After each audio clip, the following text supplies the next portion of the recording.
Your heart can suffer actual physical tissue damage from a broken relationship, the same way it would during a real heart attack. Doctors have a name for it, and it shows up on an EKG. Let's go straight to the muscle. When you experience acute emotional loss, a surge of stress hormones, mainly adrenaline and noradrenaline, floods your bloodstream at levels 10 to 20 times higher than normal. Cardiologists studying this condition have found that this hormonal flood can stun the left ventricle of your heart, causing it to balloon outward at the tip while the base keeps contracting normally. The heart, viewed on an echocardiogram, takes on a shape that looks almost exactly like a Japanese octopus trap, a Takotsubo. That's why the medical term is Takotsubo cardiomyopathy. Most people just call it broken heart syndrome.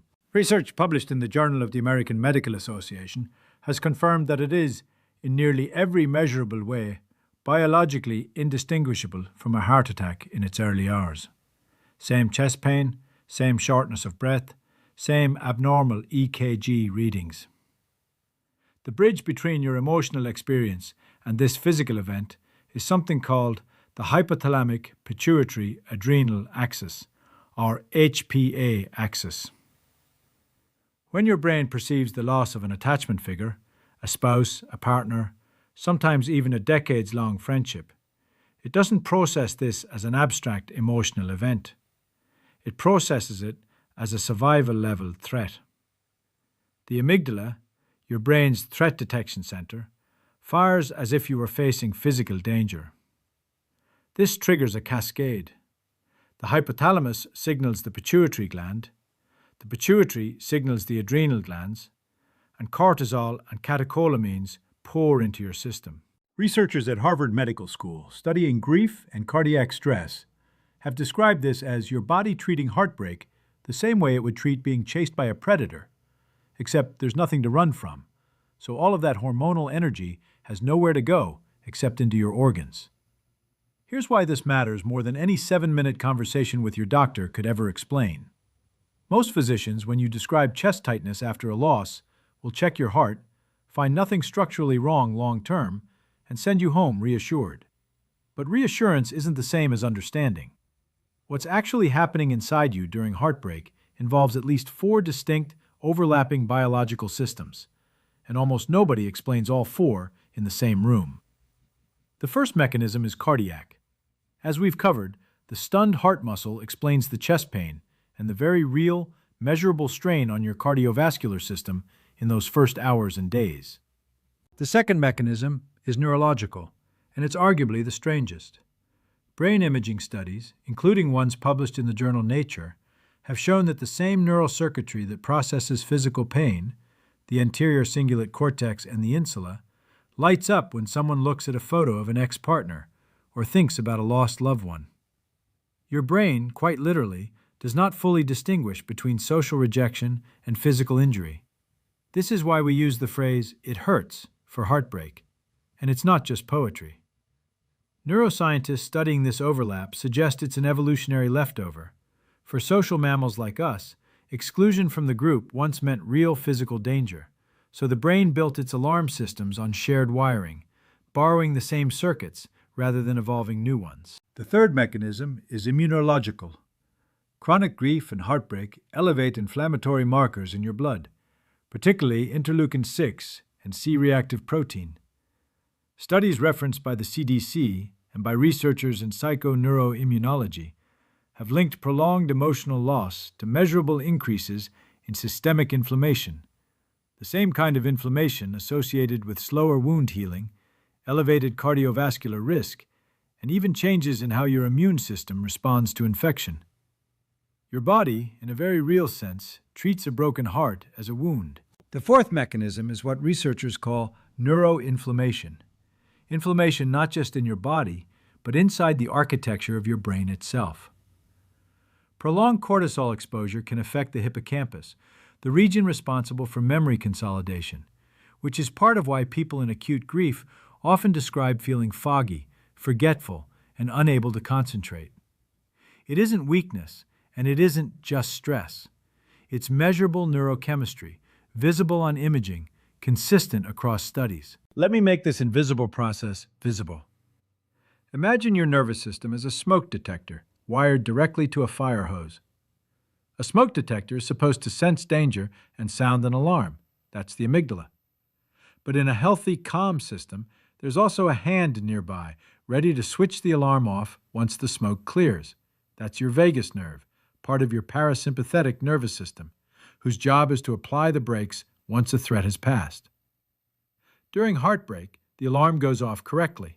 Loss is real, and your body is right to notice it. But the hand that's supposed to switch it off is nowhere to be found, because the danger, a missing person, doesn't resolve the way a fire does. The smoke never technically clears. So the alarm, the cortisol, the adrenaline, the inflammatory cascade, just keeps ringing, sometimes for weeks, sometimes for months. Now here's where age changes everything. After 55, your baseline vagal tone, your body's natural ability to downshift out of that stress response, tends to decline. The NHS and researchers studying autonomic aging have noted that heart rate variability, one of the clearest markers of how flexible your nervous system is under stress, decreases measurably with age. This means the same emotional loss that a 30-year-old's body might recover from in a few weeks can, in a person over 55, produce a longer and more physically taxing stress response. This isn't a flaw in you. It's simply that your biological shock absorbers have worn down slightly with time, the same way cartilage does, the same way skin elasticity does.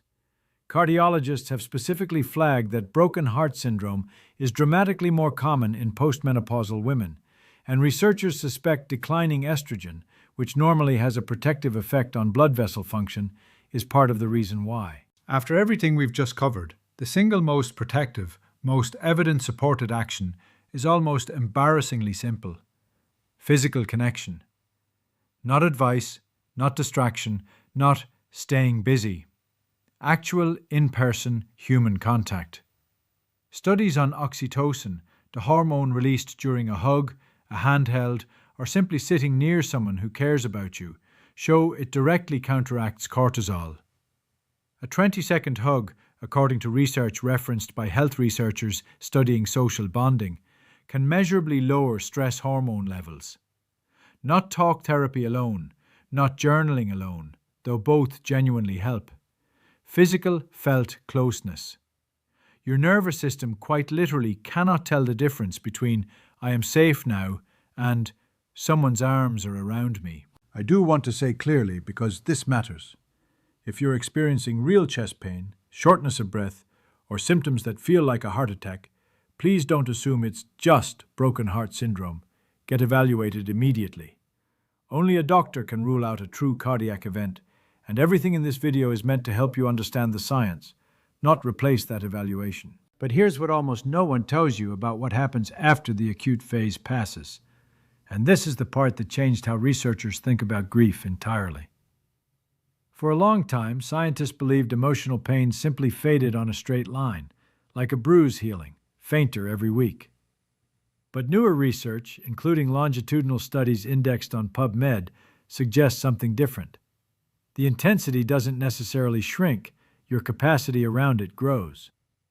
The neural pathways associated with the loss don't get erased. They get integrated, woven into a wider network of memory and meaning, so the same size pain takes up proportionally less space in a life that keeps expanding around it. Grief researchers sometimes call this the growing around grief model, and it's a profoundly different and more honest picture than time heals all wounds. And that brings us to something bigger than cardiology, bigger than neuroscience. Every atom in the body that just went through this, the calcium ions that fired in your stunned heart muscle, the cortisol molecules built from cholesterol your liver made, the electrical impulses racing through neurons that took 9 months and 50+ years to construct. Every one of those atoms was forged inside a star that died billions of years before our sun even existed. The universe spent that long assembling something capable of loving another person enough to be devastated by their absence. Heartbreak isn't proof that something is broken in you. It's proof that stardust learned how to attach itself to another piece of stardust, deeply enough that separation registers as a 5-alarm biological event. That's not a malfunction. That's about as close to a miracle as physics gets. If this helped you understand what your body has actually been going through, send it to someone who's in the middle of it right now. Sometimes the most healing thing you can say to a grieving friend isn't, "I'm so sorry." It's, "Here, this explains why you feel the way you do." Save this video too, because on the hard days, understanding the mechanism can be its own kind of medicine. So here's the question I'll leave you with. If your body treats losing someone with the same alarm systems it uses for physical danger, what does that tell you about how seriously your nervous system takes love in the first place? Next time, we're going to zoom into a very different kind of ache, the slow, quiet biology of loneliness, and why your brain may be sounding an alarm you've stopped noticing.